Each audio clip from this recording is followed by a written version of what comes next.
कोशिश हो रहा है। खास तौर पर माइनॉरिटी, गरीब, मजदूर, प्रवासी लोगों की वोटर लिस्ट से हटा के अपने हिसाब से इलेक्शन चलाने की कोशिश है।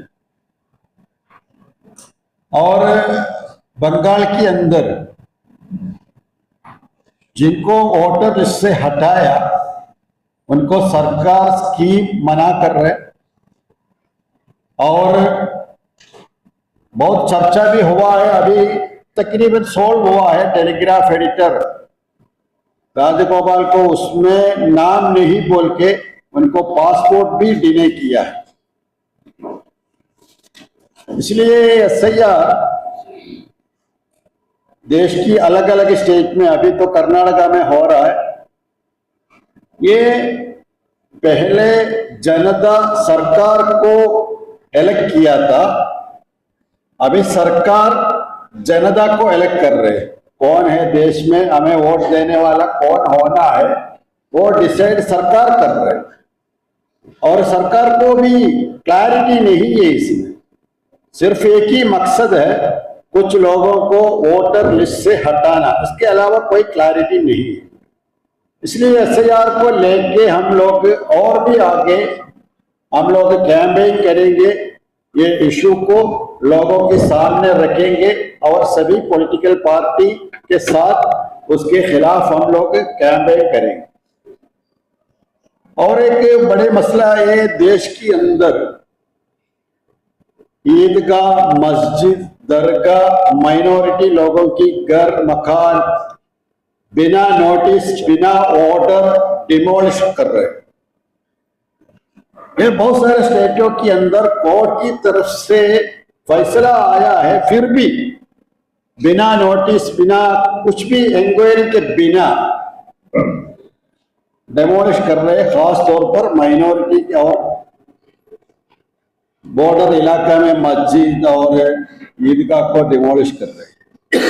ये बुलडोजर पॉलिटिक्स हमारे देश की संविधान जो अधिकार दे रहे वो अधिकार के खिलाफ है। ये भी खत्म करना है, सरकार इसको स्टॉप करना है। उसमें कोर्ट की जो फैसला है वो फैसले को मानना है, वो भी बहुत इंपॉर्टेंट चीज है। और हमें पता है हमारे देश के अंदर बहुत सारे एनजीओ काम कर रहे हैं, जहां सरकार की फैसिलिटी नहीं है वहां भी NGO health and education field में बहुत अच्छे अंदाज से काम कर रहे हैं। ऐसे एनजीओ को फंड रोकने के लिए अभी एफसीआर अमेंडमेंट करने के लिए कोशिश कर रहे हैं, वो बंद करके एनजीओ हमारे देश के अंदर काम नहीं करना है वो रोकने के लिए भी प्लान कर रहे हैं। ये एक्चुअली हमारे देश में अलग अलग लोग, खास तौर पर माइनॉरिटी लोग अपने कम्युनिटी की तरक्की के लिए एजुकेशन फील्ड में, हेल्थ में, अलग अलग फील्ड में काम कर रहा था, वो रोकने के लिए सरकार कोशिश कर रही है। टोटली हमारे संविधान यहाँ के देश में हमको जो जो हुकूक दे रहे वो हुकूक को अलग अलग कानून बना के सब बंद कर रहे और टोटली हमारे देश की डेमोक्रेटिक सिस्टम को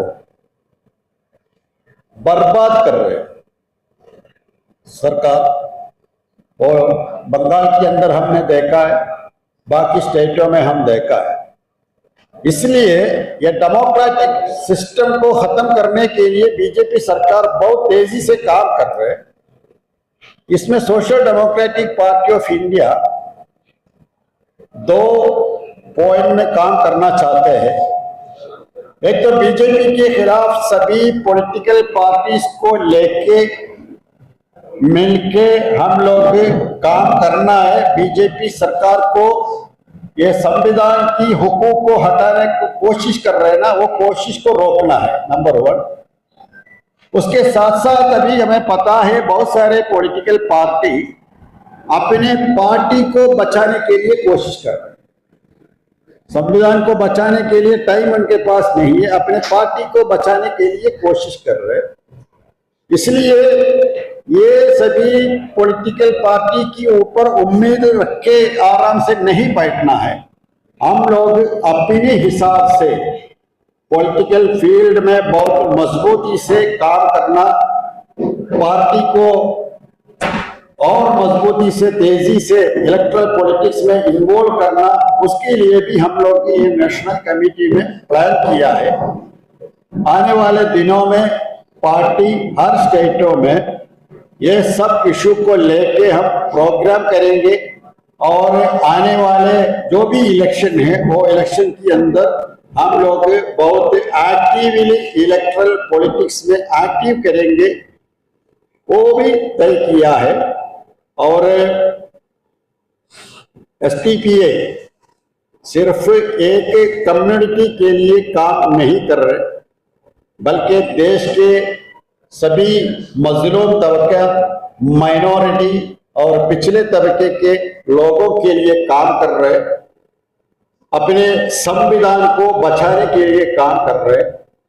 संविधान की जो हुकूक है वो हुकूक लोगों को मिलना है, उसके लिए हम फाइट कर रहे हैं। उसमें आप सभी लोगों की सपोर्ट की जरूरत है। आप लोग हमेशा हमें सपोर्ट करना है। शुक्रिया। ಒಂದನೇದು ಈಗ ಆನ್ಗೋಯಿಂಗ್ ನಡೆಯುತ್ತಿರುವಂತಹ SIR ಇದು ಅಸಂವಿಧಾನಿಕ ಮತ್ತು ಇದೊಂದು ಮತಗಳ್ಳತನ ಅಂತ ಹೇಳಿ ನಾವು ಚರ್ಚೆ ಮಾಡಿದ್ದೇವೆ. ಹಾಗಾಗಿ ಇವತ್ತಿನ ರೆಸೊಲ್ಯೂಷನ್ ಏನಿದೆ ಅಂತಂದ್ರೆ, ಆಲ್ರೆಡಿ ಎಲ್ಲಿ SIR ಆಗಿದೆಯೋ ಅಲ್ಲಿ ಯಾರು ವೋಟಿನಿಂದ ವಂಚಿತರಾಗಿದ್ದಾರೆ ಅವರನ್ನ ಇಮಿಡಿಯೇಟ್ ಆಗಿ ಸೇರಿಸುವಂತ ಕೆಲಸ ಮಾಡಬೇಕು. ಇನ್ನು ನಡೆಯುವ SIR ಅನ್ನ ಕೂಡಲೇ ನಿಲ್ಲಿಸಬೇಕು. ಇದು ಅಸಂವಿಧಾನಿಕ ಮತ್ತು ಇದರಿಂದ ಜನರು ಸಂಕಷ್ಟಕ್ಕೆ ಹೋಗ್ತಾ ಇದ್ದಾರೆ ಹೊರತು ಏನೇ ಪ್ರಯೋಜನ ಇಲ್ಲ. ರಿವಿಷನ್ ಮಾಡಿ ನೀವು, ಯಾಕೆಂದ್ರೆ ನಮ್ಮ ಮುಂದೆ ವೆಸ್ಟ್ ಬೆಂಗಾಲ್ದು ಉದಾಹರಣೆ ಇದೆ. ಏನು ವೋಟರ್ ಲಿಸ್ಟ್ನಿಂದ ಲಾಜಿಕಲ್ ಡಿಸ್ಟೆನ್ಸ್ ಹೆಸರಲ್ಲಿ 27 ಲಕ್ಷ ಜನರನ್ನ ವೋಟರ್ ಲಿಸ್ಟ್ ನಿಂದ ಹೊರಗಡೆ ಇಟ್ರು. ಸ್ಪೆಲ್ಲಿಂಗ್ ಮಿಸ್ಟೇಕ್, ತಂದೆ ತಾಯಿ ಹೆಸರು ಮ್ಯಾಚ್ ಆಗಿಲ್ಲ ಅಂತ ಹೇಳಿ ಆ 27 ಲಕ್ಷದಲ್ಲಿ 25 ಲಕ್ಷ ಜನ ಅಪೀಲ್ ಹಾಕಿದ್ರು. ಅಪರೆಂಟ್ ಟ್ರಿಬ್ಯುನಲ್ ಸುಪ್ರೀಂ ಕೋರ್ಟ್ ನೇಮಿಸಿದ ಆ ಟ್ರಿಬ್ಯುನಲ್ ಅಲ್ಲಿ 25 ಲಕ್ಷ ಅಪ್ಲಿಕೇಶನ್ ಕೊಟ್ಟು 1 ತಿಂಗಳಲ್ಲಿ ಇವರು ಡಿಸ್ಪರ್ಸ್ ಮಾಡಿರೋದು ಓನ್ಲಿ 6,500 ಅರ್ಜಿ. ಅದರಲ್ಲಿ 4,500 ಎಲಿಜಿಬಲ್ ವೋಟರ್ ಅಂತ ಪ್ರೂವ್ ಆಗಿದೆ. ಆದ್ರೆ ಅವ್ರಿಗೆ 27 ಲಕ್ಷ ಜನಕ್ಕೆ ಕಳೆದ ಎಲೆಕ್ಷನ್ ಚುನಾವಣೆ ವೋಟ್ ಮಾಡಕ್ಕೆ ಬಿಡ್ಲಿಲ್ಲ. ಇದು ಸುಮ್ಮನೆ ಜನರನ್ನ ಸಂಕಷ್ಟಕ್ಕೆ ತಳ್ಳುವ ಒಂದು ಎಕ್ಸಸೈಸೇ ಹೊರತು ಇದು ಏನೋ ಪ್ರಯೋಜನ ಆಗೋದಿಲ್ಲ ಅನ್ನೋಂಥ ನಿರೀಕ್ಷಣೆಯಲ್ಲಿ ಏನು ಆನ್ಗೋಯಿಂಗ್ SIR ಇದೆ ಅದನ್ನ ನಿಲ್ಲಿಸಬೇಕು ಅಂತೇಳಿ ಒಂದು ರೆಸೊಲ್ಯೂಷನ್ ಅನ್ನ ಮಾಡಿರುವಂತದ್ದು. ಎರಡನೇ ರೆಸೊಲ್ಯೂಷನ್ FCR ಈಗಾಗಲೇ ಹೇಳಿದ್ರು ನಮ್ಮ ರಾಷ್ಟ್ರೀಯ ಅಧ್ಯಕ್ಷರು. ಈ ದೇಶದಲ್ಲಿ ಸರ್ಕಾರಕ್ಕಿಂತ ಹೆಚ್ಚು ಆರ್ಗನೈಸೇಷನ್ಸ್ NGOs ಜನರ ಸೇವೆ ಮಾಡ್ತಾ ಇದೆ. ಹಾಸ್ಪಿಟಲ್ಸ್, ಪರ್ಟಿಕ್ಯುಲರ್ಲಿ ನಾವು ಹೆಸರಿಸೋದ್ರೆ ಕ್ರಿಶ್ಚಿಯನ್ ಕಮ್ಯುನಿಟಿಗಳು ಸಾಕಷ್ಟು ಲಕ್ಷಾಂತರ ಎಜುಕೇಶನ್ ಇನ್ಸ್ಟಿಟ್ಯೂಷನ್, ಹೆಲ್ತ್ ಸೆಕ್ಟರ್, ಬೇರೆ ಬೇರೆ ಸೆಕ್ಟರ್ ನಲ್ಲಿ ಕೆಲಸ ಮಾಡ್ತಾ ಇದ್ದಾರೆ. ಆದಿವಾಸಿಗಳನ್ನ ಡೆವಲಪ್ಮೆಂಟ್ ಮಾಡೋದಿರ್ಬೋದು. ಇವರಿಗೆ ಇಷ್ಟು ವರ್ಷದಿಂದ ಇವರು ಸೇವೆ ಮಾಡ್ಕೊಂಡು ಬಂದಿದ್ದಾರೆ. ಇವ್ರನ್ನ ಈ FCR ಫಂಡ್ ಅನ್ನ ನಿಲ್ಲಿಸಬೇಕು ಅಂತ ಹೇಳಿ ಹೆಚ್ಚು ಕಡಿಮೆ ಎಷ್ಟೋ 20,000ಕ್ಕಿಂತ ಹೆಚ್ಚು NGOಗಳನ್ನ ರಿಸ್ಟ್ರಿಕ್ಟ್ ಮಾಡಿದರೆ ಇನ್ನಷ್ಟು ಕಾನೂನು ಮಾಡೋದು. ಇದನ್ನೆಲ್ಲ ಈಸಿ ಮಾಡಿ ಇವರಿಗೆ ಸೇವೆಗೆ ಅವಕಾಶ ಮಾಡಿಕೊಡ್ಬೇಕು ಅಂದ್ರೆ ಒಂದು ಕಮ್ಯುನಿಟಿನ ಟಾರ್ಗೆಟ್ ಮಾಡುವಂತ ಒಂದು ಕೆಲಸ ಮಾಡ್ತಾ ಇದ್ದೀವಿ. ಮೂರನೇ ರೆಸೊಲ್ಯೂಷನ್ ಮಾಡಿರುವಂತದ್ದು ಇಡೀ ದೇಶದಾದ್ಯಂತ ಮುಸಲ್ಮಾನರ, ಕ್ರಿಶ್ಚಿಯನರ ಇವರ ಮೇಲೆ ಏನು ಅವರ ಮಸೀದಿ ಇರ್ಬೋದು, ದರ್ಗಾಗಳಿರ್ಬೋದು, ಚರ್ಚ್ಗಳಿರ್ಬೋದು, ಪಾದ್ರಿಗಳಿರ್ಬೋದು, ಇವರ ಮೇಲೆ ನಿರಂತರ ಹಲ್ಲೆ ಮತ್ತು ಯಾವುದೇ ಕಾನೂನು ಪ್ರಕ್ರಿಯೆ ನಡೆಸದೆ ಬುಲ್ಡೋಸ್ ಮಾಡುವಂತ ಕೆಲಸ ನಡೀತಾ ಇರುವಂತದ್ದು.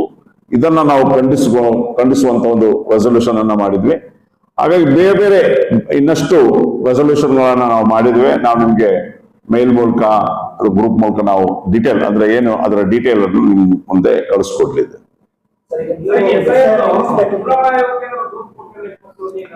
ಚುನಾವಣಾ ಆಯೋಗಕ್ಕೆ ಆಲ್ರೆಡಿ ದೂರು ಕೊಟ್ಟಿದೆ. ಆಲ್ರೆಡಿ ಫಾರ್ ಎಕ್ಸಾಂಪಲ್ ಕರ್ನಾಟಕದಲ್ಲಿ SIR ವಿರೋಧಿ ಒಕ್ಕೂಟ, ಅದರಲ್ಲಿ STPI ಕೂಡ ಭಾಗಿಯಾಗಿ ಹಲವಾರು ದೂರುಗಳನ್ನ ನಾವು ಕೊಟ್ಟಿದ್ದೇವೆ. ಆ SIR ಪ್ರಕ್ರಿಯೆ ಬಗ್ಗೆ ಸಾಕಷ್ಟು ದೂರುಗಳನ್ನ ಇಲ್ಲಿ ನಡೆದಿದೆ. ಕೇರಳ, ತಮಿಳುನಾಡು, ವೆಸ್ಟ್ ಬೆಂಗಾಲ್ ಇವರಿಗೆ ಎಲ್ಲ ಕೊಡಲಾಗಿದೆ. ಆದ್ರೂ ಕೂಡ ಇಲ್ಲಿ ವಿಷಯ ಇರುವಂತದ್ದು, ನಾನು ಈಗಾಗಲೇ ಹೇಳಿದೆ, ಇದು ಬಡಜನರ ದೇಶ, ಕೂಲಿ ಕಾರ್ಮಿಕರ ದೇಶ, ಅಲೆಮಾರಿಗಳ ದೇಶ, ಬಡವರ ದೇಶ. ಈ ದೇಶದಲ್ಲಿ ಸ್ಪೆಲ್ಲಿಂಗ್ ಮಿಸ್ಟೇಕ್ ಅನ್ನುವಂಥದ್ದು ಕಾಮನ್. ಈ ಸ್ಪೆಲ್ಲಿಂಗ್ ಮಿಸ್ಟೇಕ್ ಅನ್ನ ಕಾರಣ ಇಟ್ಕೊಂಡು ನೀವು ವೋಟರ್ ಲಿಸ್ಟ್ ಇಂದ ಹೆಸರು ತೆಗೆದು ಹಾಕಿದ್ರೆ ಏನಾಗ್ಬಹುದು ಈ ದೇಶದಲ್ಲಿ? ಅದೇ ಈಗ 27 ಲಕ್ಷ ಜನ ಹೊರಗಡೆ ಹೋಗಿದ್ದು, ಇದೇ ಲಾಜಿಕಲ್ ಡಿಸ್ಕ್ರಿಪೆನ್ಸಿ ಇರ್ತದೆ. ಹೆಸರು ಚೇಂಜು, ಅದು ಚೇಂಜು, ಇದು ಚೇಂಜು ಅಂತ ಹೇಳ್ಕೊಂಡು. ಹಾಗಾಗಿ ಜನರನ್ನ ಸಂಕಷ್ಟಕ್ಕೆ ತರುವಂತ ಈ SIR ಪ್ರಕ್ರಿಯೆನೇ ಬೇಡ. 78 ವರ್ಷ ಆಯ್ತು ಸ್ವಾತಂತ್ರ್ಯ ಸಿಕ್ಕಿ, ಚುನಾವಣೆಗಳು ನಡೆದಿಲ್ವಾ? ನೀವು ಮಾಡ್ಬೇಕಾಗಿರೋ ಕೆಲಸ ರಿವಿಷನ್ ಮಾಡಿ. ಯಾರು ಡೆತ್ ಆಗಿದ್ದಾರೆ ಅವ್ರನ್ನ ತೆಗೆದುಹಾಕಿ, ಯಾರು ಶಿಫ್ಟ್ ಆಗಿದ್ದಾರೆ ಅವ್ರನ್ನ ಮಾಡಿ. ಅದು ಬಿಟ್ಬಿಟ್ಟು ನೀವು ಹೊಸದಾಗಿ ಪ್ರತಿಯೊಬ್ಬರು ಅರ್ಜಿ ಕೊಡಿ, ಸ್ಪೆಲ್ಲಿಂಗ್ ಮಿಸ್ಟೇಕ್ ಇದ್ರೆ ನಾವು ತೆಗೆದುಹಾಕ್ತೀವಿ, ಇದನ್ನ ಮಾಡ್ತಾ ಇರುವಂತದ್ದು ಅನ್ಯಾಯ ಅನ್ನುವಂಥದ್ದಾಗಿರ್ತದೆ ನಮ್ಮ ಪಕ್ಷದ ನಿಲುವು. ಅರ್ಜಿಗಳಲ್ಲಿ ಕೊಡ್ತಾ ಇದ್ದಾರೆ. ನಿಮ್ಮ ನಿಲುವು ಏನಂದ್ರೆ ಅದು ಬೇಡ, ಏನ್ ಕರೆ ಕೊಡ್ತೀರಾ ಅದನ್ನ ಅರ್ಜಿಗಳನ್ನ ನಾವು ಚುನಾವಣಾ ಆಯೋಗಕ್ಕೆ ಕೇಳ್ತಾ ಇರುವಂತದ್ದು ಈ ಪ್ರಕ್ರಿಯೆಯನ್ನು ನಿಲ್ಲಿಸಬೇಕು. ಇದನ್ನ ಎಲ್ಲಾ ರಾಜಕೀಯ ಪಕ್ಷಗಳು ನಿಲ್ಲಿಸಬೇಕು. ಯಾಕಂದ್ರೆ ಇದು ಅನ್ನೆಸೆಸರಿ ಎಕ್ಸಸೈಸ್ ಮತ್ತು ಜನರನ್ನ ಸಂಕಷ್ಟಕ್ಕೀಡುವಂತದ್ದು ಗೊತ್ತಾಗ್ತಾ ಇದೆ. ದಿನನಿತ್ಯ ನೀವು ಕೂಡ ರಿಪೋರ್ಟ್ ಮಾಡ್ತಿದ್ದೀರಿ. ಈಗಾಗಲೇ ವೆಸ್ಟ್ ಬೆಂಗಾಲ್ನಲ್ಲಿ 20ಕ್ಕಿಂತ ಹೆಚ್ಚು BLOಗಳು ಸೂಸೈಡ್ ಮಾಡ್ಕೊಂಡಿದ್ದು ಸ್ಟ್ರೆಸ್. ಕರ್ನಾಟಕದಲ್ಲಿ ಈಗಾಗಲೇ 4 ಜನ ರಿಪೋರ್ಟ್ ಆಯ್ತು ಸ್ಟ್ರೆಸ್ ಇಂದ ಹೃದಯಾಘಾತ ಆಗಿದ್ದು. ನೀವೆಷ್ಟು ಆ BLOಗಳಿಗೆ ಒತ್ತಡ ಏರಿ ಯಾಕೆ ಜನರ ಪ್ರಾಣ ತೆಗೆಯುವಂತ ಇಂಥ ನಿಲುವುಗಳು ಯಾಕೆ ಸರ್ಕಾರಕ್ಕೆ? ಇಷ್ಟು ಅಡ್ವಾನ್ಸ್ ಟೆಕ್ನಾಲಜಿ ಇರಬೇಕಾದ್ರೆ ನೀವು ಯಾಕೆ ಈ SIRಗೆ ಹೋಗ್ತೀವಿ ಅಂತ?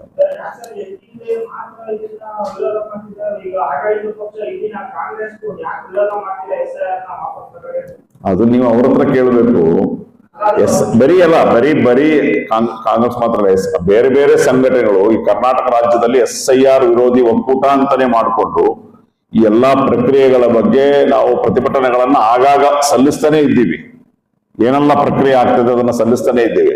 ಎಷ್ಟೆಲ್ಲ ಗೊಂದಲಗಳು, ಇದೆಲ್ಲ ಯಾಕೆ ಅಂತ ಹೇಳ್ಕೊಂಡು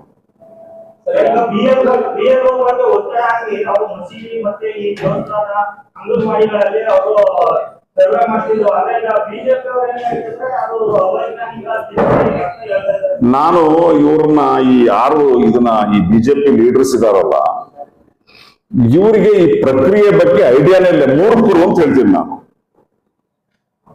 ನೋಡಿ, ಈ ಎಲ್ರಿಗೂ ಗೊತ್ತಿದೆ ಈ ಪ್ರಕ್ರಿಯೆಯಲ್ಲಿ BLAಗಳು ಅವ್ರು ಕೊಡ್ತಾ ಇರೋದು ಆಲ್ರೆಡಿ ನಿಮ್ಮ ಹೆಸರು ಪ್ರಿಂಟ್ ಇರುವಂತ ವೋಟರ್ ಲಿಸ್ಟ್, ಅಂದ್ರೆ ಎನ್ಯುಮರೇಷನ್ ಫಾರಂ ಅಲ್ಲಿ ಆಲ್ರೆಡಿ ನಿಮ್ಮ ಹೆಸರುಗಳು, ನಿಮ್ಮ ಡೀಟೇಲ್ಸ್ ಇರ್ತದೆ. ಅಂತದನ್ನೇ ಕೊಡುವಂಥದ್ದು, ಹೊಸದಾಗಿ ಏನ್ ಕೊಡುವಂಥದ್ದಿಲ್ಲ. ಅಂತದ್ರಲ್ಲಿ ನೀವು ಬಾಂಗ್ಲಾದೇಶಗಳು ಸೇರ್ತಾರೆ, ಅವ್ರು ಸೇರ್ತಾರೆ, ಇವ್ರು ಸೇರ್ತಾರೆ ಅಂತ ಹೇಳಿ ಏನು ಗುಲ್ಲೆಬ್ಬಿಸ್ತಾ ಇದಾರೆ. ಇದು ಅವ್ರಿಗೆ ಅಂದ್ರೆ ಈ ಪ್ರಕ್ರಿಯೆ ಬಗ್ಗೆ ಗೊತ್ತಿಲ್ಲ ಅಂತ ಅರ್ಥ. ಯಾರು ಆಲ್ರೆಡಿ ವೋಟರ್ ಲಿಸ್ಟ್ ಅಲ್ಲಿ ಇದ್ದಾರೆ ಅವರಿಗೆ ಮಾತ್ರ ಎನ್ಯುಮರೇಷನ್ ಫಾರಂ ಕೊಡ್ತಾ ಇರುವಂತದ್ದು. ಇಷ್ಟು ಕನಿಷ್ಠ ಜ್ಞಾನ ಇಲ್ವಾ ಈ BJP ಅವರಿಗೆ? ಇದು ನಾವು ಕೇಳ್ತಾ ಇರುವಂತದ್ದು. ಎರಡನೇದೇನಿದೆ ಅಂತ ಹೇಳಿದ್ರೆ, ನೀವು ಕೇಳಿದಂತ ಪ್ರಶ್ನೆ, ಇಲ್ಲಿ ವೋಟರ್ಗಳಿಗೆ, ಯಾಕಂದ್ರೆ ಅನಕ್ಷರಸ್ಥರು ಬಡವರು ಇರೋ ಕಾರಣ ವೋಟರ್ಗಳಿಗೆ ಹೆಲ್ಪ್ ಮಾಡ್ಲಿಕ್ಕೆ ಬೇರೆ ಬೇರೆ ಕಡೆ ಹೆಲ್ಪಿಂಗ್ ಸೆಂಟರ್, ಹೆಲ್ಪಿಂಗ್ ಡೆಸ್ಕ್ ಹಾಕಿದ್ದಾರೆ. ನಮ್ಮ ಪಕ್ಷದಿಂದ ಹಾಕಿದ್ದೇವೆ. ಬೇರೆ ಬೇರೆ ಸಂಘ ಸಂಸ್ಥೆಗಳು ಮಾಡ್ತಾ ಇದಾರೆ. ಅದು ಮಸೀದಿಲಿ ಮಾಡ್ಲಿ, ಮಂದಿರದಲ್ಲಿ ಮಾಡ್ಲಿ, ಚರ್ಚಲ್ಲಿ ಮಾಡ್ಲಿ, ನಮ್ಮ ವೋಟರ್ಗೆ ಹೆಲ್ಪ್ ಮಾಡೋದು ಏನ್ ತಪ್ಪ? ಮತ್ತೆ ಇದು ಪ್ರಾಕ್ಟಿಕಲ್ ಸರ್. ನೀವು 1500 ವೋಟ್ ಇರ್ತದೆ. ಒಂದು ಮನೆ ಶ್ರೀರಾಮ್ಪುರದಲ್ಲಿ ಇದ್ರೆ ಇನ್ನೊಂದು ಮನೆ ಇನ್ನೊಂದು ಕಡೆ ಇರ್ತದೆ. ಈ BLOಗಳು ಪ್ರಾಕ್ಟಿಕಲ್. ಮತ್ತೆ ನೀವು 1 ತಿಂಗಳು ಟೈಮ್ ಇಟ್ಟಿದ್ರಿ, 27ನೇ ತಾರೀಕು ಟೈಮ್ ಇಟ್ಟಿದ್ರಿ. ಇದೆಲ್ಲ ಪ್ರಾಕ್ಟಿಕಲ್. ಹಾಗಾಗಿ ಈಸಿ ಆಗ್ಲಿ ಅನ್ನೋಂಥ ಕಾರಣಕ್ಕೆ ಇದ್ರಲ್ಲಿ ಏನು ಮಿಸ್ಯೂಸ್ ಆಗ್ಲಿಲ್ಲ. ನೀವು ಒಂದು ಕಡೆ ಕೊಟ್ರು, ಬೂತ್ ಅಲ್ಲಿ ಕೊಟ್ರು, ಮನೆಗೆ ಕೊಟ್ರು, ಕೊಡೋದು ಯಾವುದು? That is important.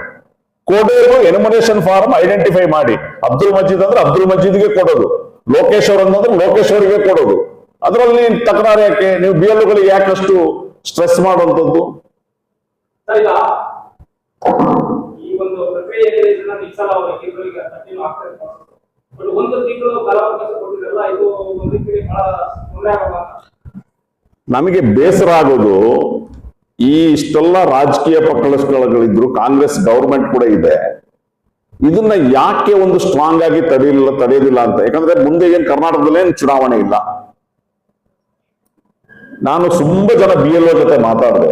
ಅವ್ರು ಹೇಳೋದೇನಂದ್ರೆ, ಸಾರ್ ನಮ್ಮ ಅದಲ್ಲದೆ ಅವ್ರಿಗೆ ಇನ್ನೊಂದು ವಿಷಯ ಇದೆ, ಅವ್ರ ಡ್ಯೂಟಿ ಟೈಮಲ್ಲಿ ಹೋಗ್ಬಾರ್ದಂತೆ, ಡ್ಯೂಟಿ ಮುಗಿಸ್ಕೊಂಡು ಅಲ್ಲದ ಟೈಮಲ್ಲಿ ಹೋಗಿ ಈ ಕೆಲಸ ಮಾಡ್ಬೇಕಂತೆ. ಅವ್ರು ಹೇಳಿದ್ರು, ಇವ್ರು ಮಾಡೋದಾದ್ರೆ ಎಷ್ಟು ಅರ್ಜೆಂಟ್ ಏನಿತ್ತು, ರಜಾ ದಿನಗಳಲ್ಲಿ ಮಾಡ್ಬೋದಿತ್ತಲ್ಲ, ಸಮ್ಮರ್ ಹಾಲಿಡೇಸ್ ಅಥವಾ ಯಾವ್ದಾದ್ರು ಹಾಲಿಡೇಸ್ ಅಲ್ಲಿ ಮಾಡ್ಬೋದಿತ್ತಲ್ಲ ಅಂತ ಹೇಳ್ತಾರೆ. ಸರ್ಕಾರ ಇದನ್ನೆಲ್ಲ ಗಮನಿಸಬೇಕು. ಕಾಂಗ್ರೆಸ್ ಏನ್ ಗೌರ್ಮೆಂಟ್ ಇದೆ, ಇದನ್ನ ಯಾವ ರೀತಿ ಪ್ರತಿರೋಧ ಮಾಡ್ಬೇಕು ಅನ್ನೋದು ಅವರು ಮೇಜರ್ ಆಗಿ ರೂಲಿಂಗ್ ಪಾರ್ಟಿ ಆಗಿರೋ ಇದನ್ನೆಲ್ಲ ಮಾಡ್ಬೇಕಂತ.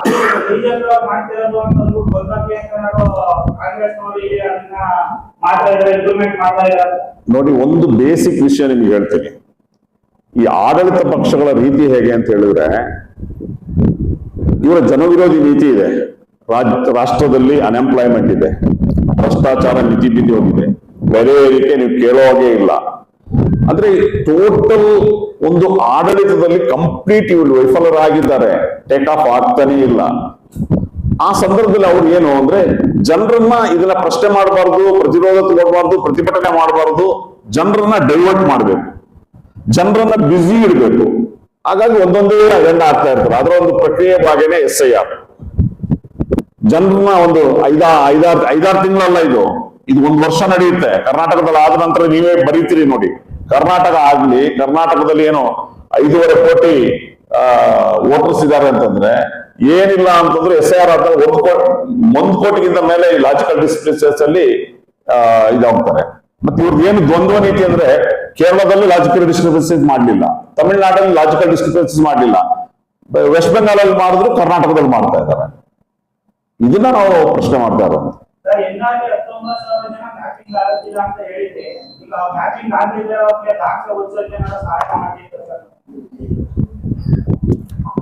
ಈಗ ಆಲ್ಮೋಸ್ಟ್ ಈಗ ಲೇಟೆಸ್ಟ್ ನೀವು ರಿಪೋರ್ಟ್ ಬಹುಶಃ ತಗೊಂಡಿಲ್ಲ, ಮ್ಯಾಪಿಂಗ್ ಅನ್ನ ಇವರು ಹೆಚ್ಚು ಕಡಿಮೆ 99% ಮಾಡಿದ್ದಾರೆ.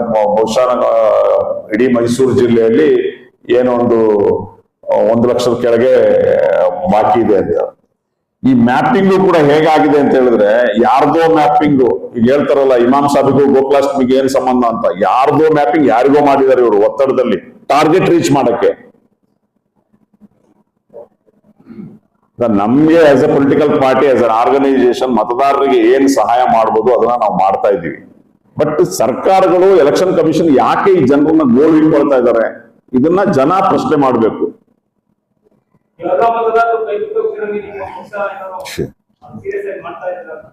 ನೋಡಿ, ನಾವು ಈಗಾಗಲೇ ಹೇಳಿದ್ವಿ, ಸರ್ಕಾರಕ್ಕೂ ಕೂಡ ಎಚ್ಚರಿಕೆ ಕೊಟ್ಟಿದ್ವಿ. ಯಾವುದೇ ಒಬ್ಬ ಅರ್ಹ ಮತದಾರ ವೋಟರ್ ಲಿಸ್ಟ್ ಇಂದ ಹೊರಗಿಳಿಬಾರದು. ಅದರಲ್ಲಿ ಹೆಚ್ಚು ನಾವು ನಮ್ಮಕ್ ಮಾಡ್ತಾ ಇದ್ವಿ. ಸರ್ಕಾರದ ದೊಡ್ಡ ಜವಾಬ್ದಾರಿ ಇದೆ. ಯಾಕಂದ್ರೆ ನೀವು ವೋಟ್ ತಗೊಂಡು ಅಧಿಕಾರ ಅನುಭವಿಸಿದ್ರಿ, CM ಆಗಿದ್ರಿ, DCM ಆಗಿದ್ರಿ, ಕಾರ್ಪೊರೇಟರ್ ಆಗಿದ್ರಿ, ಕೌನ್ಸಿಲರ್ ಆಗಿದ್ರಿ, MLA ಗಳಾಗಿದ್ರಿ, 70 ವರ್ಷದಿಂದ ಅಧಿಕಾರ ಅನುಭವಿಸಿದ್ರಿ. ನಿಮ್ ಜವಾಬ್ದಾರಿ ಇದೆಯಲ್ಲ ಇದನ್ನೆಲ್ಲ ಮಾಡಕ್ಕೆ.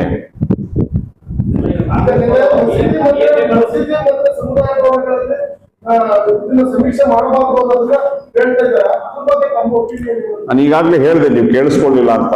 ನೋಡಿ, ಏನ್ ಗೊತ್ತಿದ್ಯಾ, ಒಬ್ಬರು BLO ಅವರ ಡ್ಯೂಟಿ ಮುಗಿಸು ಸಂಜೆ ಟೈಮಲ್ಲಿ ಹೋಗ್ಬೇಕಂತೆ. ಎಷ್ಟು ಮನೆ ಅಂತ ರೀಚ್ ಮಾಡ್ತಾರೆ? ರೂರಲ್ ಅಲ್ಲಿ ಓಕೆ, ರೂರಲ್ ಅಲ್ಲಿ ಈಸಿ ಆಗ್ತದೆ, ಬಟ್ ಸಿಟಿಯಲ್ಲಿ ಹಾಗಲ್ಲ.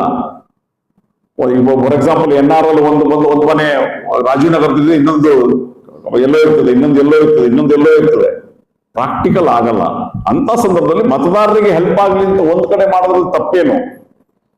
ಇದನ್ನೆಲ್ಲ ಪ್ರಶ್ನೆ ಮಾಡೋಂಥವ್ರು ಈ ಪ್ರಕ್ರಿಯೆ ಗೊತ್ತಿಲ್ಲ.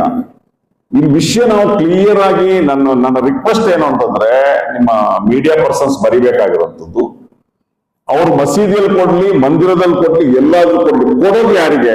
ಆಲ್ರೆಡಿ ಎಲೆಕ್ಷನ್ ಕಮಿಷನ್ ಪ್ರಿಂಟ್ ಮಾಡಿದ ನಿಮ್ಮ ಹೆಸರು. ಲೋಕೇಶ್ ಅವರಾದ್ರೆ ಲೋಕೇಶ್ ಅವ್ರಿಗೆ ಕೊಡ್ತಾರೆ, ಅಬ್ದುಲ್ ಮಜೀದ್ ಆದ್ರೆ ಅಬ್ದುಲ್ ಮಜೀದ್ ಕೊಡ್ತಾರೆ, ಲೈಕ್ ಖಾನ್ ಆದ್ರೆ ಲೈಕ್ ಖಾನ್ ಅವ್ರಿಗೆ ಕೊಡ್ತಾರೆ, ಸತೀಶ್ ಅವ್ರಿಗಾದ್ರೆ ಸತೀಶ್ ಅವ್ರಿಗೆ ಕೊಡ್ತಾರೆ. ಎಲ್ ಕೊಟ್ರೇನು? ಅಲ್ಫೋನ್ಸ್ ಆದ್ರೆ ಅಲ್ಫೋನ್ಸ್ ಎಲ್ ಕೊಟ್ರೇನು? ನಿಮ್ಗೆ ಹೊಸದಾಗಿ ಏನ್ ಪ್ರಿಂಟ್ ಮಾಡಕ್ಕೇನು ಆಗೋದಿಲ್ಲಲ್ಲ, ಎಲ್ಲ ಡಿಜಿಟಲೈಸ್ ಇದೆ.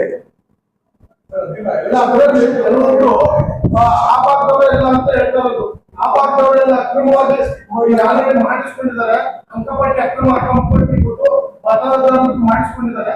ಅಂತವನ್ನ ತೆಗಿಲಿಕ್ಕೋಸ್ಕರ ಇದು ಪುನರ್ ವಿಮರ್ಶೆ ಮಾಡ್ಕೊಳ್ಳೋದು ಅಂತ ಹೇಳ್ತಾರೆ. ಸರ್ ಆಲ್ರೆಡಿ ನೀವು ವೋಟರ್ ಲಿಸ್ಟ್ ಒಂದು ವಿಷಯ ತಿಳ್ಕೊಳ್ಳಿ. ನೀವು ಬೇಸಿಕ್ ಆಗಿ ಯಾರ್ದು ವೋಟರ್ ಲಿಸ್ಟ್ ಇದೆ ಅವರಿಗೆ ಮಾತ್ರ ಎನ್ಯುಮರೇಷನ್ ಫಾರಂ ಕೊಡ್ತಾ ಇರೋದು ನಂಬರ್ 1. ನಂಬರ್ 2, ಎಲೆಕ್ಷನ್ ಕಮಿಷನ್ಗೂ ಅಥಾರಿಟಿ ಇಲ್ಲ ಯಾರದೇ ವೋಟರ್ನ ಡಿಲೀಟ್ ಮಾಡ್ಲಿಕ್ಕೆ. ಡ್ರಾಫ್ಟ್ ವೋಟರ್ ಲಿಸ್ಟ್ ಅಲ್ಲಿ ಯಾರದೇ ಹೆಸರನ್ನ ಡಿಲೀಟ್ ಮಾಡ್ಲಿಕ್ಕೆ ಎಲೆಕ್ಷನ್ ಕಮಿಷನ್ಗೆ ಅಥಾರಿಟಿ ಇಲ್ಲ. ಅವರು ಡ್ರಾಫ್ಟ್ ವೋಟರ್ ಲಿಸ್ಟ್ ನಂತರ ಏನಾದ್ರೂ ಡಿಸ್ಕ್ರಿಪೆನ್ಸೀಸ್ ಕಂಡ್ರೆ ನೋಟಿಸ್ ಕೊಡ್ಬೇಕು. ನೋಟಿಸ್ ಕೊಟ್ಟೇ ಅವ್ರು ಮಾಡ್ಬೇಕು. ನನಗೆ ಪವರ್ ಇದೆ ಅಂತ ಹೇಳ್ಬಿಟ್ಟು ನಾನು ಯಾರದೇ ಹೆಸರನ್ನ ತೆಗೆದಾಕಲ್ಲ ಡ್ರಾಫ್ಟ್ ವೋಟರ್ ಲಿಸ್ಟ್ ಅಲ್ಲಿ. ಡ್ರಾಫ್ಟ್ ವೋಟರ್ ಲಿಸ್ಟ್ ಇರ್ತದೆ, ಆಮೇಲೆ ನೋಟಿಸ್ ಕೊಡ್ಬೇಕು. ನೋಟಿಸ್ ಕೊಟ್ಟು ಇದನ್ನ ಮಾಡ್ಬೇಕು.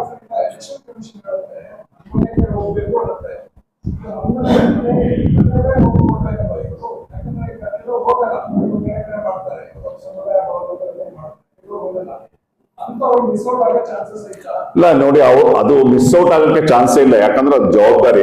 ನಾನು ಇದೇ ವಿಚಾರದಲ್ಲಿ ನಾನು ಕೂಡ BLO ಗಳ ಹತ್ರ ಗಲಾಟೆ ಮಾಡಿದ್ದೀನಿ. ನಾನು BLO ಹತ್ರ ಮಾತಾಡಿಸಿದೆ. ಅವ್ರು ಪ್ರಾಕ್ಟಿಕಲ್ ವಿಷಯಗಳನ್ನ ನಮ್ಮ ಮುಂದೆ ಇಟ್ರು. ಆಮೇಲೆ ಅವ್ರು ಹೇಳಿದೇನಂದ್ರೆ, ಸರ್ ನಾವು ಮ್ಯಾಕ್ಸಿಮಮ್ ಇಲ್ಲಿ ಮಾಡ್ಕೊಳ್ತೀವಿ, ಎಷ್ಟು ಉಳಿತದೆ ಆ ಉಳಿದವ್ರನ್ನ ನಾವು ಡೈರೆಕ್ಟ್ ಆಗಿ ಹೋಗಿ ಅಪ್ರೋಚ್ ಮಾಡಿ ನಾವು ಮಾಡ್ತೀವಿ. ಅದಕ್ಕೆ BLAಗಳು ಅಂದ್ರೆ ಎಲ್ಲಾ ಪೊಲಿಟಿಕಲ್ ಪಾರ್ಟಿದು ಏನು ವಾಲಂಟಿಯರ್ಸ್ ಇದ್ದಾರೆ ಅವ್ರು ಸಹಾಯ ಮಾಡಿ ಅಂತ ಹೇಳಿದ್ದಾರೆ. ನಾವು ಅದಕ್ಕೆ ಸಪೋರ್ಟ್ ಮಾಡ್ಬೇಕಲ್ಲ. ಇಲ್ಲ, ಯಾಕಂದ್ರೆ ನೀವು ಎಲೆಕ್ಷನ್ ಕಮಿಷನ್, ಸರ್ಕಾರ ಅಥವಾ ಈ ಬಿಜೆಪಿ ಅವರು ಹೇಳ್ಬಿಟ್ಟು ಟೈಮ್ ಕೊಡಿಸ್ಲಿ. ಒಂದು 3 ತಿಂಗಳಿಗೆ ನೀವು ಕೊಡಿಸ್ತೀರಾ, ಮನೆ ಹೋಗ್ತಾರೋ, ನೋ ಪ್ರಾಬ್ಲಮ್.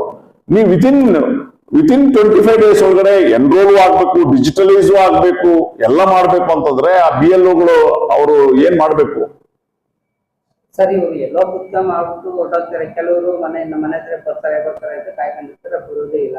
ಈ ಎಲ್ಲ ಬುದ್ಧ ಮಾಡಿರೋರು ನಮ್ ಕೆಲಸ ಮುಗಿತು ಅಂತ ಹೊರಟೋಗ್ತಾರೆ. ಇಲ್ಲ, ಖಂಡಿತ ಮಾಡಲ್ಲ. ಯಾಕಂದ್ರೆ ಅವ್ರದ್ದು ಕ್ವಶನ್ ಆಗ್ತದೆ.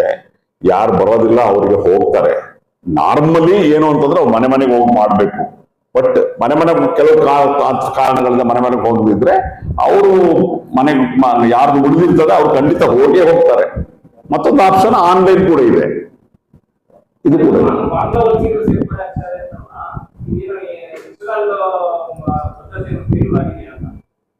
ನೋಡ್ರಿ, ಇವರು ಈ ಬಾಂಗ್ಲಾದೇಶಿ ಗುಸ್ಬೇಟಿಯಾ ಅಂತ ಹೇಳಿ ಇವ್ರು ಏನ್ ಹೇಳ್ತಿದ್ದಾರೆ, 11 ವರ್ಷದಲ್ಲಿ ಯಾರ ಸರ್ಕಾರ ಇದೆ? 12 ವರ್ಷದಲ್ಲಿ ಇವ್ರದೇ ಸರ್ಕಾರ ಇದೆ. ಗಡಿ ಕಾಯೋದು ಯಾರು? ಕೇಂದ್ರ ಸರ್ಕಾರದ ಜವಾಬ್ದಾರಿ ತಾನೆ ಗಡಿ ಕಾಯೋದು. ಅದು ಯಾರೋ ಬಾಂಗ್ಲಾದೇಶಿಗಳು ಬಂದ್ರು ಜವಾಬ್ದಾರಿ ಅವ್ರಿಗೆ ತಾನೆ. ಯಾರನ್ನ ಇವರು ಬೆಟ್ಟು ಮಾಡಿ ತೋರ್ಸೋದು ಯಾರನ್ನ? ಚುನಾವಣೆ ಬಗ್ಗೆ ಎಲ್ಲಾ ಚುನಾವಣೆಗಳನ್ನು ನಾವು ಸ್ಪರ್ಧಿಸ್ತಾನೆ ಇದ್ದೀವಿ. ಮುಂದಿನ ಚುನಾವಣೆಯಲ್ಲಿ ಕರ್ನಾಟಕದಲ್ಲಿ ಈಗಾಗಲೇ ನಾವು ನಮ್ಮ ಏನು ವಿತಿನ್ ಫ್ಯೂ ಡೇಸ್ ನಾವು ಫಸ್ಟ್ ಲಿಸ್ಟ್ ವಿತ್ ಕ್ಯಾಂಡಿಡೇಟ್ ನಾವು ರಿಲೀಸ್ ಮಾಡ್ತಾ ಇದ್ದೇವೆ. 50 ನಾವು ಫಸ್ಟ್ ಲಿಸ್ಟ್ ಅಲ್ಲಿ ವಿತಿನ್ ಫ್ಯೂ ಡೇಸ್ ನಾವು ಅದನ್ನ ಅನೌನ್ಸ್ ಮಾಡ್ತಾ ಇದ್ದೇವೆ. ಆಲ್ರೆಡಿ ನಾವು 2028ಕ್ಕೆ ಚುನಾವಣೆ ತಯಾರಿಯನ್ನ ನಾವು ಮಾಡ್ತಾ ಇದ್ದೇವೆ.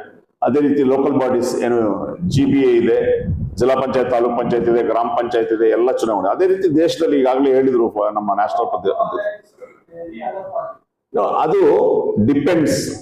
ನಾವು ಯಾವತ್ತು ಕೋಮುವಾದಿ ಪಟ್ಟಿಗಳನ್ನ ಬಿಟ್ಟು ಬೇರೊಂದರೊಂದಿಗೆ ಒಂದು ತಂತ್ರಗಾರಿಕೆ ಭಾಗವಾಗಿ, ಸ್ಟ್ರಾಟಜಿ ಭಾಗವಾಗಿ ನಾವು ಅಲಯನ್ಸ್ ಓಪನ್ ಇದ್ದೀವಿ. ಆ ಸಂದರ್ಭ, ಸಮಯ, ರಾಜ್ಯ ಅದನ್ನ ನೋಡ್ಕೊಂಡು ಡಿಸೈಡ್ ಮಾಡ್ತೀವಿ.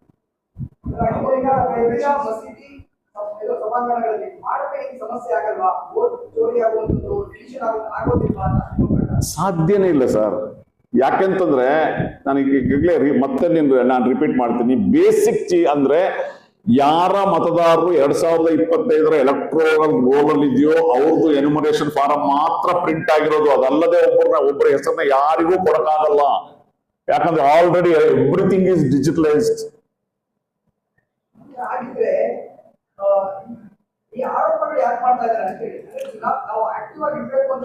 ಅಷ್ಟೇ ನೋಡಿ, ಜನರನ್ನ ಗೊಂದಲಕ್ಕಿಡಿಸ್ಬಾರ್ಬೇಕು. ಒಂದು, ಇವರಿಗೆ ಇದರ ಪರಿಜ್ಞಾನ ಇಲ್ಲ. ಇದನ್ನ ಯಾರು ಆರೋಪ ಮಾಡ್ತಾ ಇದ್ರೆ ಇದರ ಪ್ರಕ್ರಿಯೆ ಬಗ್ಗೆ ಪರಿಜ್ಞಾನ ಇಲ್ಲ. ನಂಬರ್ 1 ಅದು ಪರಿಜ್ಞಾನ ಇಲ್ಲ, ಅವರಿಗೆ ಜ್ಞಾನ ಇಲ್ಲ. ಈ ಪ್ರಕ್ರಿಯೆ ಹೇಗೆ ನಡೀತದೆ ಅನ್ನೋಂಥ ಜ್ಞಾನ ಇಲ್ಲ. ಅದರಿಂದ ನನಗೆ ಆಶ್ಚರ್ಯ ಅನ್ಸೋದು, ಒಬ್ರು ಮಾಜಿ ಮುಖ್ಯಮಂತ್ರಿ, ಕೇಂದ್ರದ ಮಂತ್ರಿ ಆದಂತ ಕುಮಾರಸ್ವಾಮಿ ಅಂತವರು ರಾಮನಗರದಲ್ಲಿ ಬಾಂಗ್ಲಾದೇಶಿಗಳಿದ್ದಾರೆ ಅವ್ರನ್ನ ಸೇರ್ಸಕ್ಕೆ ಅಂತ ಹೇಳುವಂಥದ್ದು ಎಷ್ಟು ಇವರು ನನಗೆ ಅರ್ಥ ಆಗೋದಿಲ್ಲ. ಇವ್ರು ಎಷ್ಟರ ಮಟ್ಟಿಗೆ ಇವ್ರದ್ದು ಅಲ್ಪಜ್ಞಾನ ಇದೆ ಅಂತ.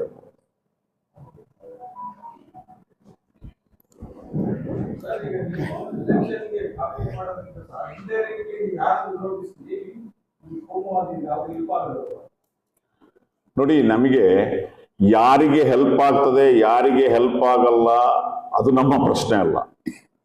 ನಾವು ಈ 78 ವರ್ಷದಲ್ಲಿ ಈ ಪ್ರಜಾತಂತ್ರ ವ್ಯವಸ್ಥೆಯಲ್ಲಿ ನಮ್ಮನ್ನ ಆಳಿದಂತ ಎಲ್ಲಾ ರಾಜಕೀಯ ಪಕ್ಷಗಳು ಕೂಡ ಈ ಜನರನ್ನ ವಂಚಿಸಿರುವಂತದ್ದೇ. ಹಾಗಾಗಿ ನಾವು ಸ್ವತಂತ್ರ ರಾಜಕಾರಣ ಮಾಡಬೇಕು ಅಂತ ಬಂದವರು. ನಾವು ಚುನಾವಣೆ ಸ್ಪರ್ಧೆ ಮಾಡಬೇಕು ಅಂತ ನಮ್ಮ ಡಿಸಿಷನ್ ಆದ್ರೆ ನಾವು ಸ್ಪರ್ಧೆ ಮಾಡ್ತೀವಿ. ಅದರಿಂದ ಅವರಿಗೆ ಲಾಭ ಆಗ್ತದೆ, ಇವರಿಗೆ ಲಾಭ ಆಗ್ತದೆ, ಅದು ನಮ್ಮ ವಿಷಯ ಅಲ್ಲ. ನಮ್ಮ ವಿಷಯ ಜನರ ಕ್ಷೇಮ, ಜನರಿಗಾಗಿ ನಾವು ಕೆಲಸ ಮಾಡೋದವರು, ಬಡವರಿಗೆ ಶೋಷಿತರಿಗೆ ಕೆಲಸ ಮಾಡೋದವರು. ನಮ್ಮ ಅಜೆಂಡಾ ಅಷ್ಟೇ. ಯಾರಿಗೆ ಲಾಭ ಆಗ್ತದೆ ಯಾರಿಗೆ ನಷ್ಟ ಆಗ್ತದೆ ಅದನ್ನು ನಾವು ಯಾವತ್ತೂ ಕ್ಯಾಲ್ಕುಲೇಷನ್ ಮಾಡೋದಿಲ್ಲ. ನಮ್ಮ ಒಂದು ರಾಜಕೀಯ ಪಕ್ಷವಾಗಿ ಚುನಾವಣೆಗೆ ಹೋಗ್ಬೇಕು, ಅದನ್ನ ನಾವು ಹೋಗ್ತೀವಿ. ನೋಡಿ, ಈಗ ಕಾಂಗ್ರೆಸ್ ಒಂದು ರಾಜಕೀಯ ಪಕ್ಷವಾಗಿ ನಮ್ಗೆ ಯಾಕೆ ಸಪೋರ್ಟ್ ಮಾಡ್ತಾರೆ? ನಾವು ಎಲ್ಲರ ಬೆಂಬಲವನ್ನ ಕೇಳಿದೀವಿ, ನಾವು ಮತದಾರರ ಬೆಂಬಲವನ್ನ ಕೇಳಿದೀವಿ, ನಮಗೆ ಅವರು ಬೆಂಬಲ ಮಾಡಿದ್ದಾರೆ. ಆಕ್ಚುಲಿ ದಾವಣಗೆರೆಯಲ್ಲಿ ಏನು ಅಂದ್ರೆ ಒಂದು ಜನಾಕ್ರೋಶ ಇತ್ತು ಕಾಂಗ್ರೆಸ್ ಪಕ್ಷದ ಬಗ್ಗೆ ಅನ್ಯಾಯ ಮಾಡಿದ್ರಿಂದ. ಆ ಜನಾಕ್ರೋಶ ಇದಕ್ಕೆ ನಮಗೆ ಮತವಾಗಿ ಬಂತು. ನಾವು ಸೂಕ್ತ ಮತ್ತು ಒಳ್ಳೆ ಕ್ರೆಡಿಬಲ್ ಅಭ್ಯರ್ಥಿ ನಾವು ಕೊಟ್ವಿ. ಆ ಕಾರಣಕ್ಕೆ ನಮ್ಗೆ ಅಷ್ಟೊಂದು ಮತ ಬಂದಿದೆ. ಸಪೋರ್ಟ್ ಮಾಡೋದಂತ ನೋಡಿ, ಅದೆಲ್ಲ ಅವ್ರು ಹೇಳುವಂಥದ್ದು. ಜಮೀರ್ ಸಪೋರ್ಟ್ ಮಾಡಿದ್ರು, ಅವ್ರು ಸಪೋರ್ಟ್ ಮಾಡಿದ್ರು, ಇವ್ರು ಸಪೋರ್ಟ್ ಮಾಡಿದ್ರು ಅಂತ ತಿಳ್ಕೊಂಡು ಒಬ್ಬ ರಾಜಕೀಯ ಪಕ್ಷ ಒಂದು ಪಕ್ಷದ ಮುಖಂಡರಾಗಿ ಯಾಕೆ ಸಪೋರ್ಟ್ ಮಾಡ್ತಾರೆ? ಅಂತದೇನಾಗಿಲ್ಲ. ನಾವು ಚುನಾವಣೆಗೆ ಹೋಗಿದ್ವಿ, ನಾವು ಚುನಾವಣೆಗೆ ಎದುರಿಸಿದ್ವಿ, ನಾವು ಚುನಾವಣೆಗೆ ಹೋಗಿ ಪಡೆದಿದ್ವಿ. ಬಟ್ ಅಲ್ಲಿ ಒಂದು ಆಕ್ರೋಶ ಏನಿತ್ತು ಆಡಳಿತ ಪಕ್ಷದ ಬಗ್ಗೆ ಅದು ನಮ್ಗೆ ಮತವಾಗಿ ಸಿಕ್ಕಿದೆ. ತಮ್ಗೆಲ್ರಿಗೂ